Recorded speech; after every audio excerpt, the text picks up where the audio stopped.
कि last episode में हमने देखा था कि हानली के डेमोनिक कल्टीवेटर्स को सबक सिखाने के बाद ये खबर वांग चान को मिल गई, मगर उसे ये नहीं पता था कि उसकी कल्टीवेटर्स को खत्म करने वाला कोई और नहीं बल्कि हानली है। वही दूसरी तरफ हानली अपने फैमिली को रिस्पेक्ट पेश करने के लिए एंसेस्ट्रल हॉल में पहुंच गया था, जहाँ पर उसकी मुलाकात हुई हानरी और उसके दोस्त लीफ्यू के डिसेंडेंट ली फिंग से। ये दोनों भी हानली को देख काफी ज्यादा हैरान थे। इन्हें यकीन ही नहीं होता कि हानली उनका एंसेस्टर है।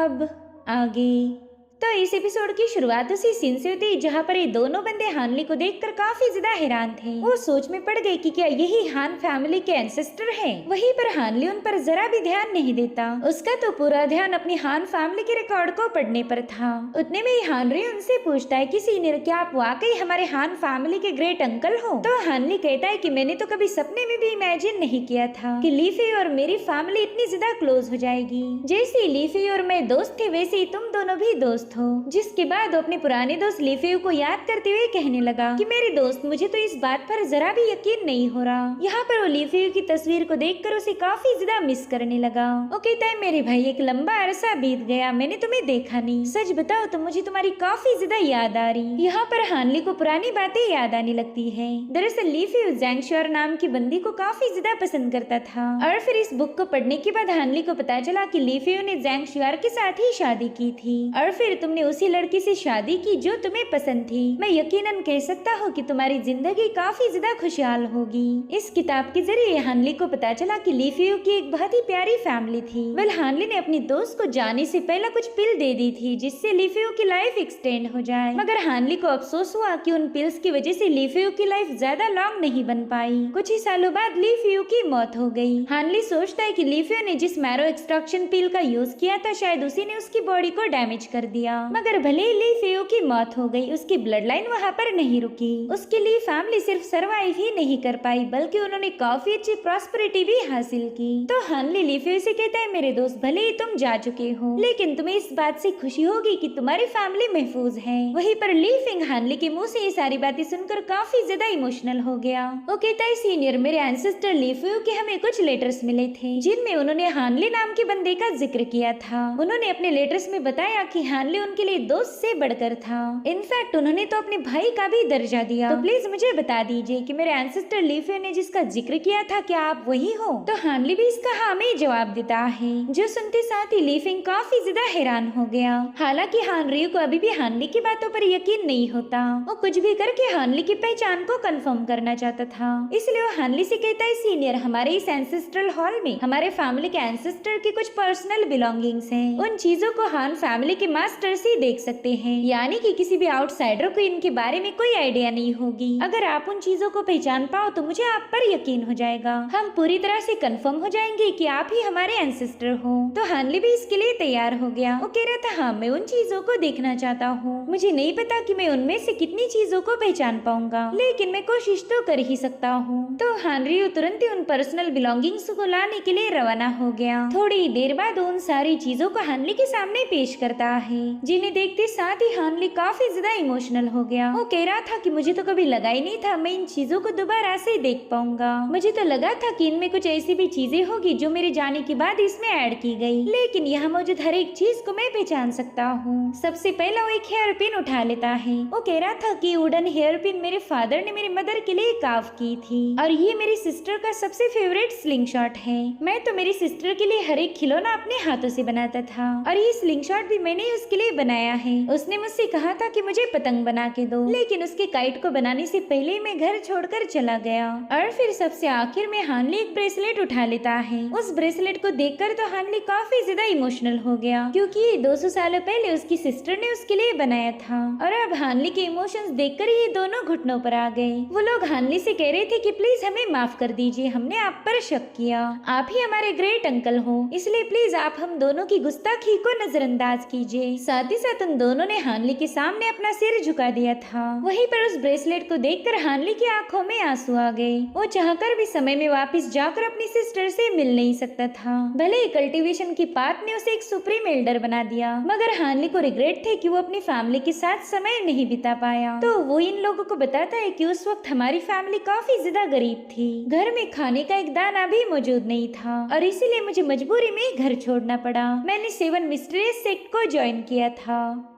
शुरुआती दिनों में तो मेरा बस एक ही टारगेट था कि मैं अपने फैमिली की जरूरतों को पूरा कर पाऊँ। उस फैक्शन से मुझे जो भी पैसे मिलते मैं वो सारे के सारे घर भेजता। लेकिन बाद में मैंने अपना इरादा बदल दिया। मैंने डिसाइड किया था कि मैं इस कल्टीवेशन की जर्नी में महारत हासिल करूंगा और मेरे इसी सपने को पूरा करने के लिए मैंने अपना सब कुछ त्याग दिया। मैं कभी अपनी फैमिली के पास वापस लौट नहीं पाया। मुझे तो लगा था कि मेरी हान फैमिली डिस्ट्रॉय हो जाएगी, मगर आज इतने सालों के बाद हान फैमिली एक ग्रेट क्लैन बन चुकी है। सच बताओ तो मैंने इसकी कभी उम्मीद नहीं की थी। अब मुझे ऐसा लगता है कि अगर मैं हान फैमिली में कभी पैदा नहीं होता तो शायद एक कल्टीवेटर नहीं बनता। मैंने मॉर्टल्स की लाइफ के सभी दुखों को फेस किया और उसी की बात से ये फैसला लिया कि मैं एक कल्टीवेटर बनूंगा। यहाँ पर हानली अपनी सिस्टर के बनाए हुए ब्रेसलेट को देखकर और ज्यादा इमोशनल हो गया। वो कह रहा था कि हम सभी अपने तकदीर के गुलाम हैं। इस दुनिया में कोई परफेक्ट नहीं बन सकता। यहाँ पर हानरी अपने एंसेस्टर की ये सारी बातें सुनकर काफी ज्यादा इमोशनल हो गया। उतने में हानली उनसे कहता है कि प्लीज तुम दोनों उठ जाओ। मैं भले ही हान फैमिली का ग्रेट अंकल हूँ, लेकिन इतने सालों तक मैं कभी घर वापस नहीं आया। ये फैसला मेरे हाथ में था। मैं एक बार तो घर पे विजिट कर ही सकता था, लेकिन मैंने ऐसा नहीं किया क्योंकि मुझे डर था कि अगर मैं घर वालों से मिला तो फिर शायद कभी कल्टीवेशन की दुनिया में वापस नहीं जा पाऊंगा। अब अगर आज मैं वापस आया हूँ तो बस एक स्ट्रेंजर बन के। मुझे नहीं लगता कि मैं हान फैमिली के एंसेस्टर कहलाने के लायक भी हूँ। जो सुनते साथ ही हानरी इमोशनल होकर कहने लगा कि एंसेस्टर प्लीज ऐसी बातें ना कीजिए। सच बताओ तो हम लोग ही आपके डिसेंडेंट कहलाने के लायक नहीं। अब आपके वापस आ जाने से हमारी हान फैमिली में 4 चांद लग जाएंगे। मैं हान फैमिली के सभी बच्चों को आपकी सेवा में भेजना चाहता हूँ ताकि वो पूरे दिल से अपने एंसेस्टर को सर्व कर पाए।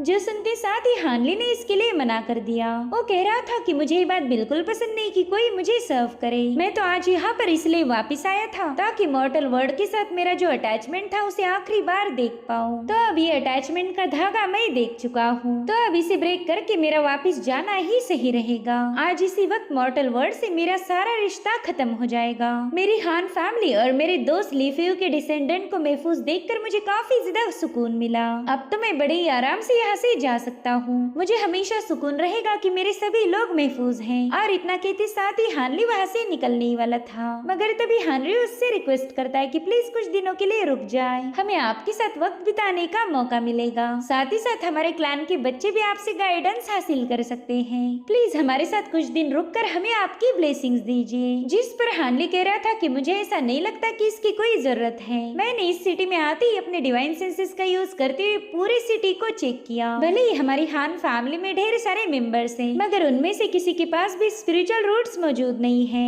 यानी कि मेरा हान फैमिली के साथ कोई कार्मिक कनेक्शन नहीं रहा। नहीं तो मैं खुद होकर ही हमारे क्लैन के 1 या 2 डिसाइपल को मेरे साथ ले जा सकता था। जो सुनकर हानरियो को काफी ज्यादा बुरा लगा। वो कह रहा था कि हमारी इतनी अच्छी किस्मत नहीं कि हम इमॉर्टलिटी को अपने ग्रेट अंकल के साथ हासिल कर पाए। तो हानरियो से समझाता है कि तुम्हें बुरा मानने की कोई जरूरत नहीं। वैसे भी इस दुनिया में हजारों लाखों लोगों में बस एक के पास स्पिरिचुअल रूट्स पाए जाते हैं। और अगर सच बताओ तो मुझे ऐसा बिल्कुल नहीं लगता कि हमारी हान और ली फैमिली ने कभी कल्टीवेशन की दुनिया में कदम रखना चाहिए, क्योंकि कल्टीवेशन की दुनिया में काफी सारा कियोस मचा है। कई सारी फैमिलीज अचानक से डिस्ट्रॉय हो जाती, कई सारे क्लैन वाइप आउट हो जाते, और कल्टीवेशन की दुनिया में ये सब होने से कोई रोक नहीं सकता। अगर हमारे फैमिली की किसी एक बंदे की वजह से पूरी हान फैमिली खतरे में पड़ जाए तो फिर ऐसी कल्टीवेशन का कोई फायदा नहीं। जहाँ तक मैं जानता हूँ कल्टीवेशन की दुनिया अपने रिवेंज के लिए मशहूर है। यहाँ पर ऐसा कोई शख्स नहीं जो अपना रिवेंज लेना ना चाहता हो। तो हमारी दोनों फैमिलीज की बेहतरी इसी में है कि हम कल्टीवेशन की इस बेरहम दुनिया से दूर रहें। जो सुनते साथ ही उन दोनों ने सर झुकाते हुए हानली का हुक्म मान लिया। अब हानली लीफिंग से कह रहा था कि तुम्हें देखकर पता चलता है कि तुम हानरियो के काफी अच्छे दोस्त हो। एक जमाने में तुम्हारे एंसेस्टर लीफी और मैंने एक दूसरे को भाई कहा था, और तब से हर एक मुश्किल वक्त में हम दोनों साथ थे। तो इस हिसाब से मैं तुम्हारे ली फैमिली का ग्रेट अंकल हुआ, तो मैं अपनी ली फैमिली को भी बिल्कुल इग्नोर नहीं कर सकता। जिसके बाद हानली कुछ एलिक्सर की पिल्स लीफिंग को देते हुए कहने लगा कि तुम्हारी फैमिली में जो भी मार्शल आर्ट को प्रैक्टिस करता है ये पिल उसके लिए काफी ज्यादा फायदेमंद होगी। प्लीज मेरी तरफ से ये पिल तोहफा समझकर रख लेना। वेल हानली के इस जेस्चर को देखकर लीफिंग काफी ज्यादा हैरान था। उसने कभी इमेजिन भी नहीं किया था कि हान फैमिली के एंसेस्टर उसे इतना कीमती तोहफा देंगे। इसीलिए वो इमोशनल होकर हानली के सामने अपना सिर झुका देता है, और उतने में ही हानरी को वहाँ पर गोल्डन बग्स नजर आने लगे, जिन्होंने उस पूरे कमरे को अपनी चमक से ही रोशन कर दिया। जिसके बाद हानली उन सभी गोल्डन बग्स के एसेंस का यूज करते हुए वहाँ पर एक सोल्ड फॉर्म करने लगा। वो इन दोनों को बता रहा था कि कुछ स्पिरिचुअल क्रीचर मेरे कमांड के अंडर हैं, तो उन्हीं के एसेंस का यूज करके मैंने ये सोर्ड फॉर्म कर ली। ये तलवार मैं इसे एंसेस्टर हॉल में छोड़ के जा रहा हूँ। अगर फ्यूचर में कभी भी हान फैमिली तबाही की कगार पर हो तो वो लोग यहाँ पर आके रुक सकते हैं। इसे एंसेस्टर हॉल में उन्हें शरण दी जाएगी। मेरी सोर्ड में इतनी ताकत तो जरूर है जो कि कैटास्ट्रोफी को रोक दे। मगर तुम्हें एक बात हमेशा याद रखनी होगी, भले मैंने इस सोर्ड को फोर्स किया लेकिन मैं इसे पूरी तरह से कंट्रोल नहीं कर पाऊंगा। इसलिए ये सोर्ड जब भी ड्रॉ होगी तब हान फैमिली के सभी मेंबर एंसेस्टर हॉल के अंदर मौजूद होनी चाहिए, क्योंकि हॉल के बाहर जो भी रहेगा वो मिट्टी में मिल जाएगा। ये सोर्ड इस हॉल के अलावा और किसी को जिंदा नहीं छोड़ेगी। हानरी तो ये सब सुनकर ही काफी ज्यादा हैरान था। हानली उसे बता रहा था कि तुम सभी लोग मॉर्टल हो तो ये सोर्ड तुम्हारे लिए काफी ज्यादा इम्पोर्टेंट होगी। इसे छोटे मोटे झगड़ों के लिए यूज कभी मत करना। इसे तो तभी ड्रॉ किया जाएगा जब हान फैमिली डिस्ट्रक्शन की कगार पर हो। जिसके बाद हानली ने स्पिरिट सोर्ड का जेड टोकन हानरी के हवाले कर दिया। वो कह रहा था किसी जेड पेंडेंट का यूज करके तुम इस सोर्ड को एक्टिवेट कर सकते हो, इसलिए आज के बाद तुम्हें इस पेंडेंट का ख्याल रखना होगा। जब तुम्हारी जगह कोई और आएगा तभी सारी इंस्ट्रक्शन तुम उसे दे देना। जो सुनकर हानरियो कह रहा था सीनियर मैं आपकी सारी बातें समझ चुका हूँ, मैं हमेशा इस पेंडेंट की हिफाजत करूंगा। और उतने में हानली उससे कहता है कि मेरी बात कान खोल कर सुन लो, ये तलवार कभी भी एंसेस्ट्रल हॉल से बाहर नहीं जानी चाहिए। जितनी बार इस तलवार का यूज होगा उतनी ही जल्दी इसका स्पिरिचुअल इसेंस कम हो जाएगा। तुम इस स्पिरिट सोर्ड की मदद से सिर्फ 3 वार कर सकते हो। चौथा अटैक करने से पहले ये सोर्ड अपने गोल्डन बग्स वाले फॉर्म में तब्दील होकर वैनिश हो जाएगी। अगर आसान शब्दों में बताया जाए तो हमारे हान क्लैन के पास 3 सर्वाइवल के मौके होंगे, और मेरे ख्याल से इतना काफी है, क्योंकि इस दुनिया में कोई चीज परमानेंट नहीं रहती, ना प्यार, ना मोहब्बत, ना नफरत और ना जिंदगी। हर चीज का अंत होता है। तो मैं भी अपने क्लैन को बचाने के लिए हेवन के खिलाफ नहीं जाना चाहता। अगले 100-200 सालों तक हमारा हान क्लैन फ्लरिश करेगा और फिर दोबारा से ये अपनी ऑर्डिनरी लाइफ में वापस जाएगा। मेरे ख्याल से हमारी हान फैमिली के लिए इतना तो काफी हो जाएगा। यानी कि हानली इतना पावरफुल होने के बावजूद भी वो अपनी हान फैमिली को ज्यादा फेवर्स नहीं देना चाहता था, क्योंकि वो ये अच्छे से जानता है कि जब भी किसी को कोई चीज फ्री में मिल जाए तब उस बंदे को उसकी वैल्यू नहीं रहती। और वो ऐसा बिल्कुल नहीं चाहता था कि हान फैमिली कभी किसी पर डोमिनेट करे। और इससे ही हम अंदाजा लगा सकते हैं कि हानली का नेचर कितना ज्यादा यूनिक है। वहीं पर हानरियो कह रहा था कि एंसेस्टर ने आज हमें जो भी गाइडेंस दिया हम हमेशा उसे फॉलो करेंगे।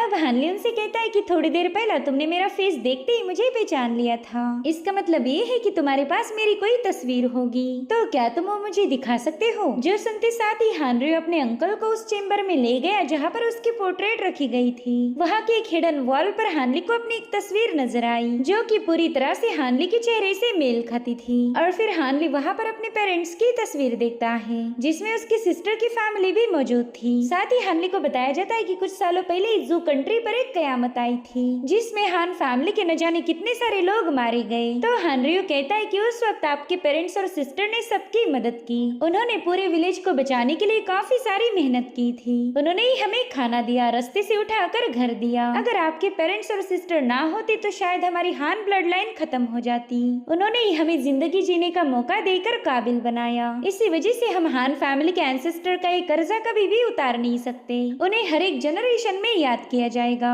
और आप हमेशा रहोगे हमारे ग्रेट अंकल। ये सारी कहानी सुनकर हानली काफी ज्यादा इमोशनल हो गया। तो हानली अपनी मैजिकल पावर का यूज करते हुए उस फैमिली फोटो में अपनी फोटो भी लगा देता है। भले ही उस वक्त वो अपनी फैमिली के साथ नहीं था, लेकिन आज उसने अपनी ये इच्छा भी पूरी कर ली। इस तस्वीर के जरिए वो हमेशा अपनी फैमिली के पास रहेगा। वो खुश होकर कहने लगा कि आज मेरी सारी इच्छा पूरी हो गई, अब मुझे कभी रिग्रेट नहीं होगा। साथ ही साथ वो हानरी और लिनफेंग को एक एलिक्सर पिल दे देता है। वो कह रहा था कि तुम दोनों भी जल्दी से इसे कंज्यूम कर लो, इससे तुम्हारा लाइफ स्पैन ड्रास्टिकली बढ़ जाएगा। साथ ही सोल डिवावरिंग स्पिरिट सोर्ड का राज हमेशा राज रखो। ये तलवार किसी भी दुश्मन के हाथ नहीं लगनी चाहिए। तो ये दोनों भी अपने एंसेस्टर की बात मानते हुए तुरंत ही उस एलिक्सर को कंज्यूम कर लेते हैं। और अब हानली अपनी पुराने स्टाइल पे आ जाता है। वो कह रहा था कि तुम दोनों से मिलकर मुझे काफी ज्यादा खुशी हुई, लेकिन ये मीटिंग कोई रियलिटी ना होकर तुम्हारा एक सपना होगा। और फिर हानली ने अपनी डिवाइन पावर्स को उस पूरी जगह पर फैला दिया। और अब एक नया दिन निकल चुका था। हम देखते हैं कि ली फिंग अच्छे से खराटे ले रहा। वहीं पर हान रियो भी काफी ज्यादा स्ट्रगल करते हुए नींद से उठ जाता है। ली फिंग कह रहा था कि मेरे भाई हान, मेरे ख्याल से हमने कल कुछ ज्यादा ही पी ली थी, इसलिए तो अभी मेरा सिर दर्द से फटा जा रहा। जिस पर हान रियो कहता है, हाँ मुझे भी काफी ज्यादा चक्कर आ रहे, बस मुझे एक बात काफी ज्यादा अजीब लग रही। मुझे ऐसा लगता है कि मुझे एक सपना आया था और उस सपने में मैंने देखा कि हमारे एंसेस्टर हमसे मिलने आए हैं। जिस पर ली फिंग कहता है कि हाँ मुझे भी एक सपना आया, लेकिन वो इतना धुंधला था कि मुझे कुछ भी याद नहीं। मेरे ख्याल से हम ट्रैवल करके काफी ज्यादा थक गए थे। मगर हान रियो को लग रहा था कि इस सपने में कोई ना कोई हकीकत जरूर होगी, इसलिए वो एंसेस्टर हॉल में एंटर करते हुए इस जगह को काफी केयरफुली ऑब्जर्व करने लगा। और फिर उसकी नजर एक ऐसी चीज पर पड़ी जिसे देखकर वो काफी ज्यादा हैरान था। उसे वहाँ पर सोल डिवावरिंग स्पिरिट सोर्ड नजर आती है और उसे देखते हुए तुरंत ही अपने पॉकेट्स चेक करने लगा। यहाँ पर उसे उस सोर्ड को एक्टिवेट करने वाला जेड पेंडेंट भी मिल चुका था। वहीं पर ली फिंग के पास कई सारे एलिक्सर के कंटेनर्स थे, जिन्हें देखकर ही वो बंदा हैरान हो गया। वो दोनों भी कह रहे थे कि यानी कि हमारे एंसेस्टर वाकई यहाँ पर अपीयर्ड हुए थे। तो हान रियो काफी ज्यादा इमोशनल होकर अपने हान फैमिली के एंसेस्टर के सामने अपना सिर झुकाता है। वहीं पर ली फिंग कह रहा था कि आज मुझे यकीन हो गया कि हान फैमिली के एंसेस्टर वाकई एक इमॉर्टल है। मैं खुशकिस्मत हूँ कि एक इमॉर्टल से मिल पाया। इधर हान ली अपने हान टाउन को छोड़कर एक दूसरे सिटी के पास पहुंच चुका था। ये है जी युआन सिटी। यहीं पर हान ली की पहली लवर मो रुआन का घर था।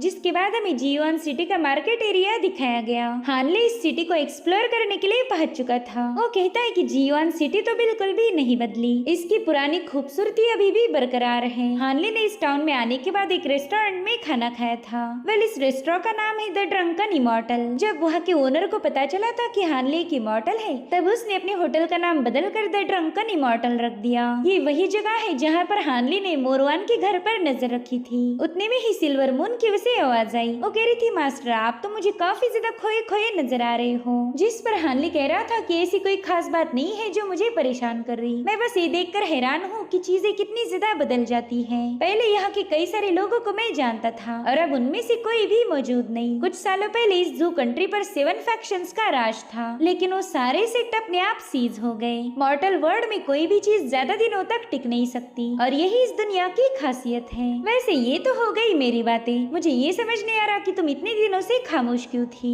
वैसे तो तुम्हारी बकबक कभी रुकने का नाम नहीं लेती, लेकिन इस बार तो तुम बिल्कुल ही खामोश थी। जब मैं अपने एंसेस्ट्रल हॉल गया तब मुझे लगा था कि तुम मेरी फैमिली के बारे में कोई सवाल पूछोगी, लेकिन तुमने तो कोई क्यूरियोसिटी नहीं दिखाई। जिस पर सिल्वर मून कहती कि मास्टर मैं किसी चीज के बारे में काफी ज्यादा सोच रही हूँ और मुझे लगा कि आप अपनी फैमिली के साथ वक्त बिता रहे हो, इसलिए मैंने आपको डिस्टर्ब करना सही नहीं समझा। और वैसे भी आप मेरी बकबक से काफी ज्यादा परेशान हो जाते हो, तो मैंने सोचा क्यों ना कुछ दिन शांत रह के आपको अपनी याद दिलाऊं। आपके साथ रहकर तो अब मैं भी खामोश रहना सीख गई हूँ। जो सुनते साथ ही हान ली को हंसी आने लगी। वो कह रहा था, चलो अब यहाँ पर कुछ भी देखने लायक नहीं बचा, तो क्यों ना हम अपनी सेक्ट की तरफ रवाना हो जाए। मगर उसी वक्त हान ली को कुछ महसूस हुआ। सिल्वर मून उससे पूछती, मास्टर कुछ हुआ है क्या? आप काफी ज्यादा गुस्से में लग रहे हो। जिस पर हान ली कह रहा था कि कुछ चूहे हैं जो अभी भी इधर उधर भटक रहे, मुझे उन्हें ठिकाने लगाना होगा।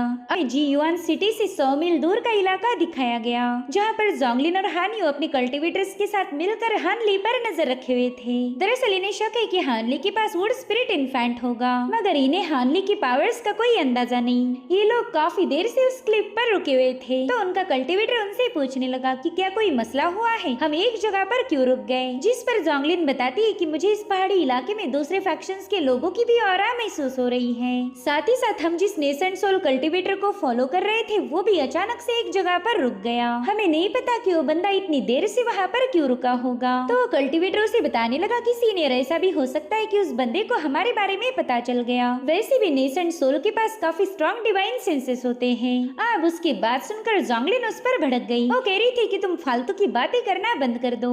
हम जिस सीक्रेट टेक्निक का यूज करके उस बंदे को फॉलो कर रहे हैं वो हमारे ग्रैंड मास्टर ने खुद बनाई थी। और वैसे भी हमारी ये टेक्निक इतनी कारगर है कि हम उस बंदे से इतना दूर होकर भी उसे ट्रेस कर पा रहे। भले ही वो बंदा एक नेसेंट सोल है तो क्या हुआ, हम उससे इतनी ज्यादा दूर है कि उसके डिवाइन सेंसेस कभी भी हमें ट्रेस नहीं कर पाएंगे। अब ये मत कहना कि हम नेसेंट सोल के लेट स्टेज के एक डीमन का पीछा कर रहे हैं, क्योंकि एक लेट स्टेज वाला कल्टीवेटर ही हमें ट्रेस कर सकता है। और उतने में ही हानियो काफी ज्यादा पैनिक हो जाती है। वो जोंगलिन को बताती है गजब हो गया, वो बंदा तो सीधे हमारी तरफ ही आगे बढ़ रहा। अब ये सुनकर जोंगलिन की फटके चार हो गई। वो दोनों दोबारा से अपनी पावर्स का यूज करते हुए हानली को ट्रेस करने लगे और उन्हें इस बार कंफर्म हो चुका था कि हानली बड़ी ही तेजी से उनकी तरफ आगे बढ़ रहा है। जोंगलिन बता रही थी कि उस बंदे की स्पीड इतनी ज्यादा भयानक है कि वो कुछ ही पलों में यहाँ पर पहुंच जाएगा और उसकी स्पीड से ये अंदाजा लगाया जा सकता है कि वो कितना ज्यादा पावरफुल होगा। अगर हमने उसका मुकाबला किया तो हम सब के सब मारे जाएंगे। जिस पर हानियो कह रही थी कि अब हमारे पास एक ही रास्ता है, जल्दी से स्पिरिट यूनियन टेक्निक को एक्टिवेट करो।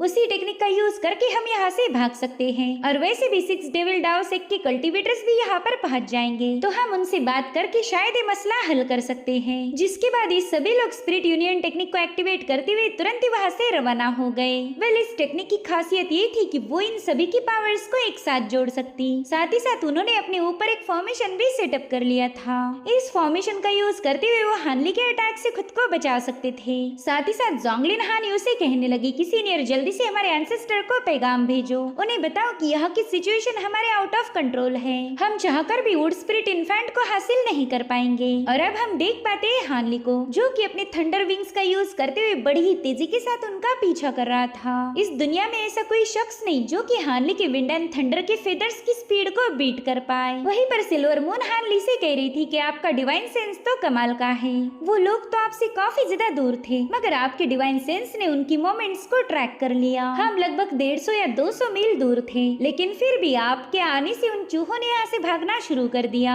खैर, वैसे तो हम नहीं चाहते थे कि यहाँ पर कोई मुसीबत खड़ी हो, लेकिन ये तो उन लोगों की गलती थी कि उन्होंने आपको ट्रैक करने की हिम्मत दिखाई। जिस पर हानली कह रहा था कि मुसीबत की कोई बात ही नहीं, वो लोग वैसे भी हमारा कुछ भी बिगाड़ नहीं सकते।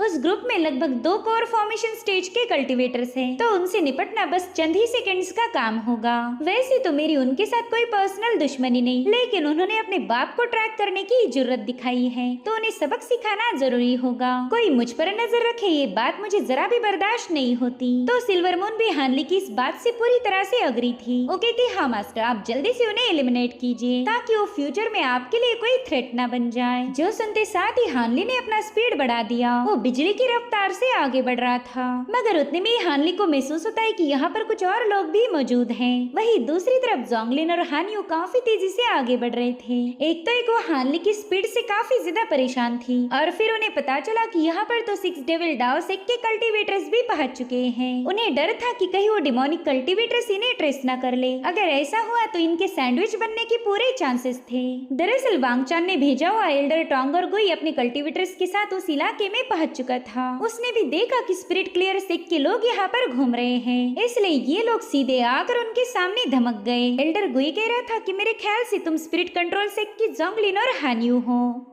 अरे वाह, हमें तो लगा ही नहीं था कि हमारे इलाके में इतने स्पेशल मेहमान आएंगे। अब यहाँ पर हानियो अपने माइंड पावर का यूज करते हुए जोंगलिन से बात करने लगी। वो कह रही थी कि जिस बात का डर था वही हो गया, इन लोगों ने हमें ढूंढ लिया है। अब बताओ हमने क्या करना चाहिए? क्या हमने उस नेसेंट सोल कल्टीवेटर के बारे में इन लोगों को बता देना चाहिए? जिस पर जोंगलिन कह रही थी, नहीं, हम उस बंदे का जिक्र यहाँ पर नहीं कर सकते। रुको, मैं ही इनका ध्यान भटकाने की कोशिश करती हूँ। जिसके बाद वो अपनी नकली स्माइल के साथ कहने लगी कि आप वो 6 डेविल डाओ सेक के जाने माने एल्डर्स, आप दोनों तो हमारे सेक्ट में ट्विन घोस्ट एल्डर के नाम से फेमस हो। वाकई हमारी किस्मत अच्छी थी कि आज इत्तेफाक से आपसे मिलना हो गया। जिस पर एल्डर टोंग कह रहा था कि ऐसे इत्तेफाक की ऐसी की तैसी। मुझे ये बताओ कि तुम स्पिरिट कंट्रोल सेक्ट के लोग हमारे इलाके में क्यों आए हो? क्या तुम्हें ये बात पता नहीं कि जू कंट्री हमारे कंट्रोल में है और यहाँ पर हम बिना परमिशन के किसी को भी एंटर नहीं करने देते? जिस पर जोंगलिन कह रही थी, एल्डर टोंग प्लीज थोड़े से शांत हो जाए, पहले मेरी बात तो सुन लीजिए। दरअसल हम यहाँ पर एक बहुत ही अर्जेंट काम से आए थे जिसे हम बिल्कुल भी डिले नहीं करना चाहते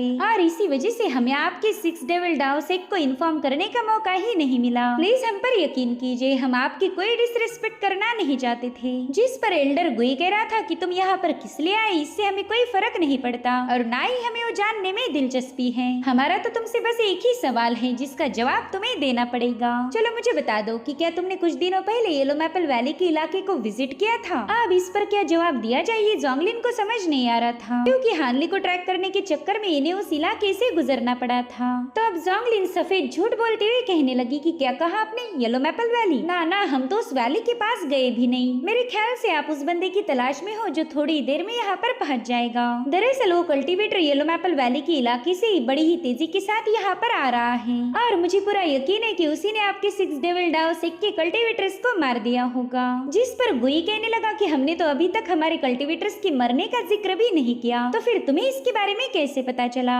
कहीं ऐसा तो नहीं कि वो बंदा तुम्हारे स्पिरिट कंट्रोल सेक्ट से बिलोंग करता है? जिस पर जोंगलिन कह रही थी, सीनियर प्लीज मेरा यकीन कीजिए, भला मैं आप दोनों के सामने झूठ क्यों बोलूंगी? मैं अपने डाओ हार्ट की कसम खाकर बताती हूँ कि मैं इस बंदे को जानती भी नहीं। अगर आपको मेरी बातों पर यकीन नहीं हो रहा तो आप खुद ही जाकर उस बंदे से पूछताछ कीजिए। यहाँ पर जोंगलिन बड़ी ही चालाकी से इन दोनों को फंसाना चाहती थी ताकि ये लोग हानली के कहर को झेले और तब तक वो अपनी टीम के साथ यहाँ से भाग निकलेगी। वहीं पर हानियों के दिल की धड़कनें तेज हो गई। वो काफी ज्यादा पैनिक होकर अपने माइंड पावर का यूज करते हुए जोंगलिन को बताने लगी कि वो बंदा अब काफी करीब आ चुका है, हमारे पास अब ज्यादा वक्त नहीं बचा, हमें जल्दी से यहाँ से भागना होगा। तो जोंगलिन तुरंत इन दोनों एल्डर से कहने लगी कि प्लीज हमें जाने की इजाजत दीजिए, हमारा काफी अर्जेंट काम है, बस हमारा ये काम पूरा हो जाए फिर किसी दिन हम आपके सेक्ट को विजिट करेंगे और उस वक्त हम प्रॉपरली आपसे माफी मांग सकते हैं। और अभी दोनों वहाँ से जाने वाली थी कि तभी एल्डर टोंग ने उन्हें रुकने का हुक्म दिया। वो बताता है कि कुछ दिनों पहले हमारे कई सारे डिसाइपल्स का कत्ल किया गया, तो हमारे सेक्ट के नेसेंट सोल मास्टर ने हमें यहाँ भेजा है ताकि हम इस मसले को इन्वेस्टिगेट कर पाए। और तुम दोनों की हरकतें मुझे काफी ज्यादा सस्पिशियस लग रही। साथ ही तुमने मुझे बताया कि जो बंदा तुम्हें फॉलो कर रहा है उसी ने हमारे डिसाइपल्स को मार दिया था, तो क्यों ना तुम भी हमारे साथ चलो,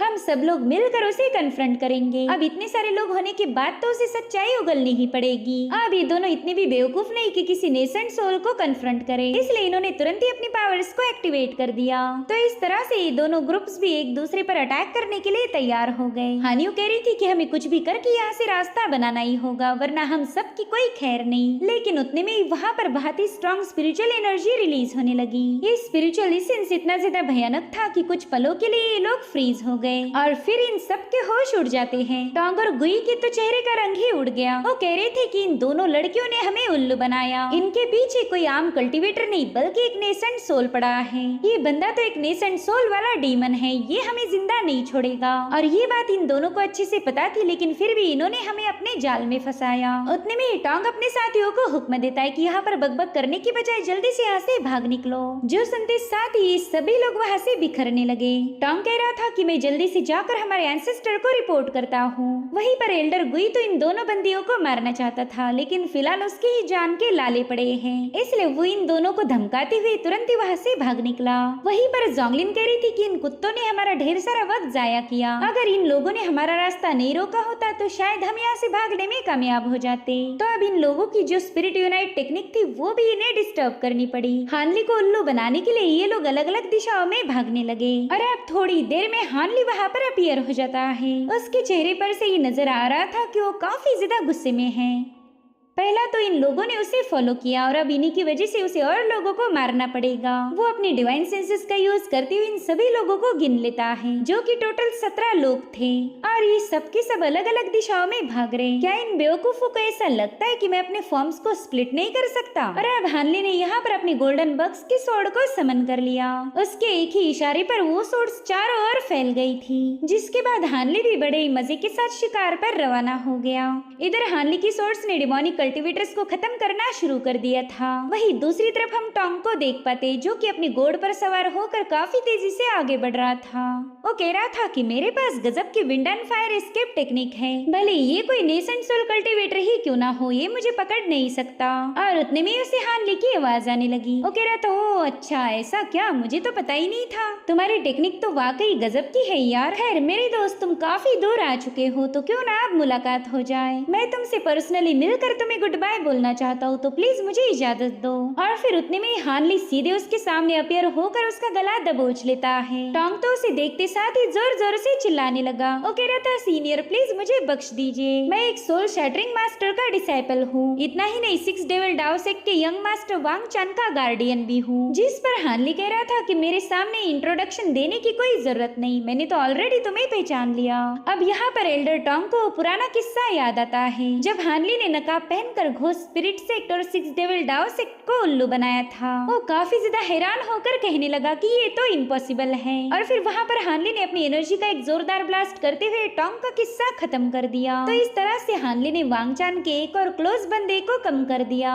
वो धीरे धीरे करते हुए वांग चान को कमजोर बना रहा था और इसकी वांग चान को कोई खबर नहीं। यहाँ पर हानली एल्डर टोंग का वो जादुई गोड भी चेक करता है, लेकिन ये हानली को जरा भी इम्प्रेसिव नहीं लगा, इसलिए उस गोड को वहीं पर फेंकते हुए वो सीधे अपने दूसरे शिकार पर रवाना हो गया। इधर एल्डर गुई अपने एक डिमोनिक आर्टिफैक्ट का यूज करते हुए एल्डर टोंग के बारे में चेक कर रहा था और उसे पता चला कि उसका दोस्त तो मर चुका है। उसे तो यकीन ही नहीं हो रहा था कि एल्डर टोंग इतनी जल्दी मारा गया। साथ ही वो अमेज होकर कहने लगा कि क्या इस बंदे को हमारे घोस्ट स्पिरिट गेट से जरा भी डर नहीं लग रहा? ये बात तो कंफर्म है कि इस बंदे को अपनी जिंदगी से जरा भी लगाव नहीं। कहीं ऐसा तो नहीं कि राइचस अलायंस या फिर हेवनली डाओ अलायंस हमारे साथ जंग करना चाहती? इस बंदे की हरकतें देखकर तो यही लग रहा कि ये हमारे खिलाफ जंग करना चाहता। खैर अब बिल्कुल भी मेरे पास वक्त नहीं है, मैंने जल्दी से हमारे एंसेस्टर को खबर कर देनी चाहिए। चाहे मेरा ब्लड एसेंसी पूरी तरह से जल क्यों न जाए, लेकिन मुझे कुछ भी करके सरवाइव करना ही होगा। यहाँ पर एल्डर गुई ने अपना स्क्रोल भी रिलीज कर दिया था ताकि स्क्रोल के जरिए उसके एंसेस्टर को रिपोर्ट मिल जाए। और उतने में उसे हानली के हंसने की आवाजें आने लगी। वो कह रहा था, अरे वाह, तुम तो उस नाटे से काफी तेज भाग सकते हो।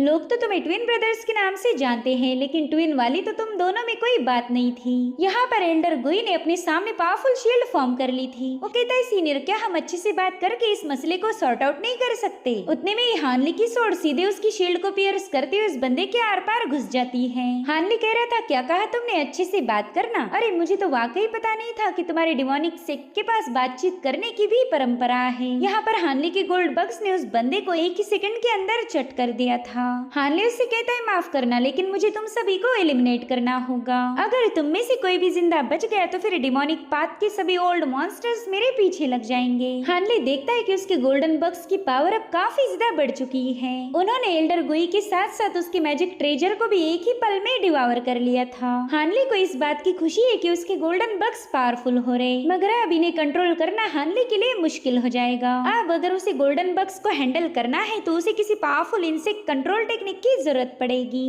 और अब हमें आधे घंटे बाद की कहानी दिखाई गई, जहाँ पर हानियो अपने आर्टिफैक्ट में चेक कर रही थी और उसने देखा कि उसकी टीम के लगभग 4 लोग एक साथ ही मारे गए। वो कह रही थी कि शायद मैंने इस नेसेंट सोल डीमन के एबिलिटीज को कुछ ज्यादा ही हल्के में लिया।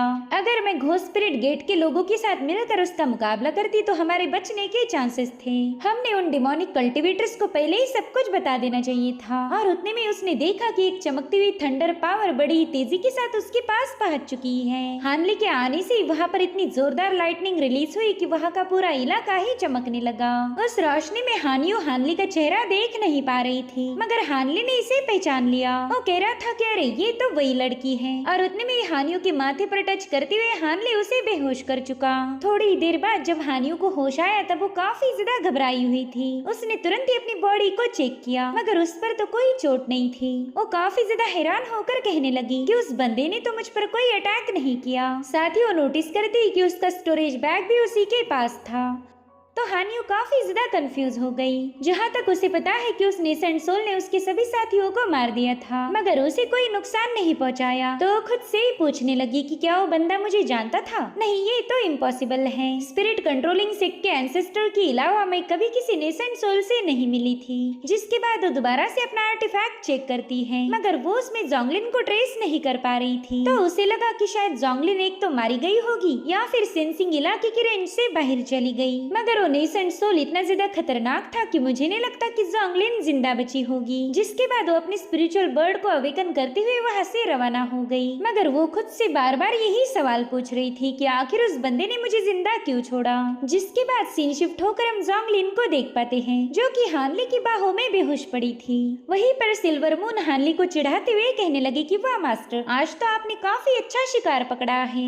इस बंदे के साथ शायद आपको मजा आएगा। जिस पर हानली कह रहा था कि पता नहीं क्यों तुम हमेशा बकवास करती रहती हो। तुम्हें ऐसा लगता होगा कि मैं थरकी बंदा हूँ, लेकिन मैं ऐसा बिल्कुल नहीं। जरा सोचो, इस लड़की के पास कुछ तो ऐसा जरूर है जिस वजह से मैंने इसे जिंदा छोड़ा, वरना मैं तो इसे उसी पल मार देता। और अब हमें कुछ घंटे पहले की कहानी दिखाई गई जब जोंगलिन हानली से अपनी जान बचाकर भाग रही थी। मगर उसे पता है कि वो ऐसे तो एस्केप नहीं कर सकती, इसलिए वो वहाँ मौजूद पानी में अपने स्पिरिचुअल इंसेक्ट को रिलीज कर देती है और थोड़ी देर में वो स्पिरिचुअल बीस्ट अपने जायंट फॉर्म में तब्दील हो गए। उन्होंने अपनी पावर्स को रिलीज करते ही वहाँ का सारा इलाका बर्फ में बदलने लगा। वहीं पर जोंगलिन कह रही थी कि मुझे जल्दी से कुछ न कुछ सोचना पड़ेगा, कोई ऐसा तरीका जिसका यूज करके मैं सरवाइव कर पाऊँ। और उतने में ही हानली उसके सामने अपीयर हो गया। वो इन स्पिरिचुअल बीस्ट को देखकर काफी ज्यादा हैरान था। इधर जोंगलिन के भी समझ आ गया था कि ये बंदा इतना शातिर है कि उसकी बातों में बिल्कुल भी नहीं आने वाला, तो तुरंत ही अपने स्पिरिचुअल बीस्ट को अटैक के लिए तैयार कर देती है।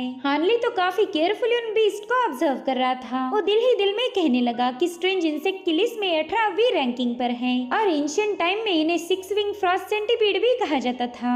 अब जैसे जोंगलिन ने उन्हें इशारा किया, उस सेंटीपीड तुरंत ही हानली पर अटैक करने के लिए रवाना हो गए। यहाँ पर हानली उन्हें अपने करीब आने दे रहा था, जिसके बाद वो तुरंत ही अपने गोल्डन लाइटनिंग नेट को एक्टिवेट करते हुए उन पर थ्रो कर देता है, जिसकी चपेट में आते ही वो तीनों सेंटीपीड्स 3 अलग अलग नेट्स में ट्रैप हो गए। वो गए तो थे हानली पर अटैक करने, मगर खुद को भी बचा नहीं पाए। ये सब देखकर जोंगलिन भी हैरान थी। उसने तो उम्मीद भी नहीं की थी कि उसकी स्पिरिचुअल बीस्ट इतनी आसानी से ट्रैप हो जाएंगे। और फिर जैसे उसने पलट के देखा, हानली सीधे उसके माथे पर टच करते हुए उसे काफी दूर पटक देता है। साथ ही साथ वो बंदी वहीं पर बेहोश हो चुकी थी। इधर हानली उन सभी सेंटीपीड्स के साइज को छोटा करते हुए उन्हें भी कलेक्ट कर चुका। जिसके बाद कहानी प्रेजेंट टाइम में आ जाती है, जहाँ पर सिल्वर मून कंफ्यूज होकर कहने लगी कि मास्टर, आपके पास ऑलरेडी सोल वीपिंग बीस्ट है, साथ ही साथ गोल्डन डिवावरिंग बग्स भी, तो फिर आपने उन बदसूरत से दिखने वाले सेंटीपीड्स को हासिल क्यों किया? क्या ये सेंटीपीड वाकई इतनी ज्यादा शानदार है जो मेरे मास्टर का दिल जीत गई? जिस पर हानली बताने लगा कि ये कोई मामूली स्पिरिट इंसेक्ट नहीं है। इस तरह की सेंटीपीड हमारी गोल्डन डिवावरिंग बग जैसे ही प्रिमोर्डियल एरा से बिलोंग करती है, यानी कि तुम इन्हें एंशिएंट इंसेक्ट भी कह सकती हो।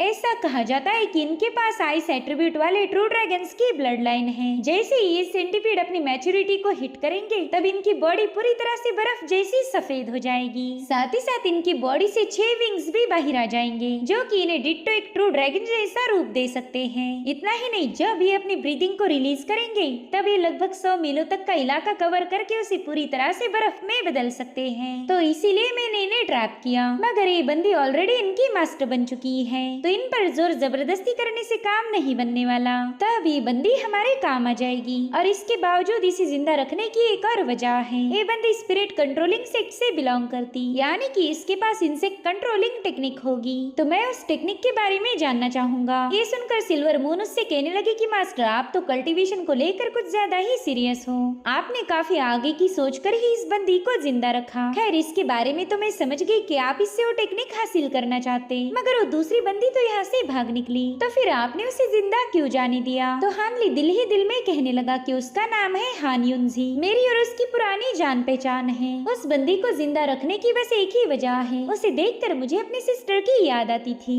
जिसके बाद वो खुद को ही समझाने लगा कि खैर, उसके बारे में सोचकर कोई फायदा नहीं, और वैसे भी मैंने उसे अपना फेस क्लियरली नहीं दिखाया था। मैं इतना भी बेरहम नहीं बनना चाहता कि सब मुझे एक इवल डीमन समझने लगे। जिसके बाद वो सिल्वर मून से कहने लगा कि जब हम जी कंट्री पहुँचेंगे, तब अगर मैं एक्सपोज भी हो गया तो क्या हो सकता है? घोस्ट स्पिरिट गेट और स्पिरिट कंट्रोलिंग से क्या मेरा कुछ उखाड़ पाएंगे? जिस पर सिल्वर मून कह रही थी कि मास्टर, आपसे पंगे लेना आसान नहीं है, और वैसे भी हेवनली डाओ अलायंस और डिमोनिक पाथ एक दूसरे की दुश्मन है। जब तक आप उनके इलाके में ट्रैप नहीं होते, तब तक वो आपको टक्कर नहीं दे सकते। डिमोनिक सेक्ट के लोग चाहे कितने भी आप पर गुस्सा क्यों ना हो जाए, वो सिर्फ आपको गालियां दे सकते, क्योंकि आप पर अटैक करना उनके औकात से बाहर है। वैसे आज तो मेरे मास्टर बिल्कुल ही, और फिर वो वहीं पर रुक जाती है। तो हानली उससे पूछता है, चलो बताओ तुम आगे क्या बोलने वाली थी? जिस पर सिल्वर मून कहने लगी, मास्टर, आज आप वे एकदम ही झक्कास थे। बोले तो अनस्टॉपेबल। क्या ही फाइट करी है यार आपने। उसकी हरकतें देखकर हानली को भी हंसी आ रही थी। जिसके बाद वो कहता है कि ये सब तो कोर फॉर्मेशन स्टेज के कल्टीवेटर्स थे, यानी कि एक आसान शिकार। अब अगर तुमने मुझे अनस्टॉपेबल बोला है तो वो हमें तब पता चलेगा जब मेरा मुकाबला किसी नेसेंट सोल से हो जाए। फिर देखना तुम्हारा मास्टर वाकई झक्कास है या एवे ही। और इसी के साथ ये एपिसोड यहीं पर एंड हो जाता है। Thank you so much for watching. Bye bye.